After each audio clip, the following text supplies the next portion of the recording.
Myggens Mission er et program, hvor Peter Myggen vil stoppe mobning af børn. Og det er en idé, han har fået, fordi han selv er blevet mobbet helt vildt i skolen. Eller det ved jeg faktisk...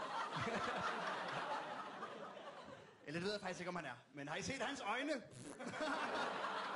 Så var teknisk set samme joke, du lavede. Peter Myggen er vel efterhånden mest kendt som stemmen fra 4 stjerners middag. Der helt tydeligt ikke er i lokalet, men er sådan en form for voice-over. Der har en underlig samtale med deltagerne. Spørger, hvordan de laver deres mad. Så jeg havde glædet mig til at høre ham i Myggens Mission. Er det en Olfert, du har det? Har du tænkt dig at give ham buksevand bagefter? Hvor lang tid skal han så græde?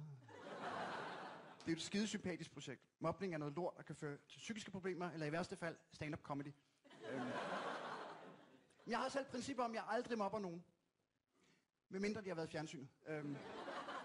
Så lad os se at komme i gang. Nej, han mener det virkelig, og det synes jeg faktisk, man skal tage hatten af for. Jamen, det er jo rigtig vigtigt, at de her unger går hjem i dag og siger, at det Peter sagde, det er vigtigt. Ja. Det Peter sagde er vigtigt.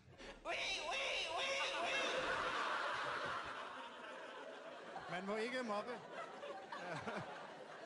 Men børn er nogle små svin over for hinanden. Det er de virkelig. Prøv bare at se her. Det startede med, at vi ved ikke hvem, men nogen havde skrevet: hej Simon, vi ved alle sammen, du har en hestepik på mit geografihæfte. Au. Haha, du har en stor pik. Det virker som om børnene har misforstået mobning. Men mindre det er, fordi de har lagt en hestepik i hans taske. Not cool. Men hvis han rent faktisk har en hestepik, så skal Simon der fritages for gymnastik. I dag skal vi have springe over hest, og hvis Simon lige er sød ikke at flække den på midten igen i den her uge.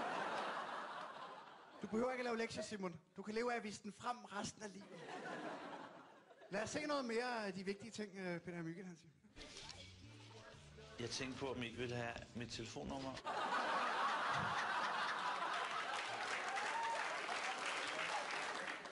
Så kan du lige ringe eller skrive, hvis du bliver mobbet. Og så har han bare plastret til en dragt af post-its med 72 numre til mindreårige. Næste år kommer opfølgeren. Peter Myggen, sikkert chatkonsulent. Det er altså en listig måde at score 9. klasse på. De kropper faktisk god nok, som den er. Det vil jeg meget gerne vise dig. Hvis du finder mig på Arto, jeg hedder Myggen 42.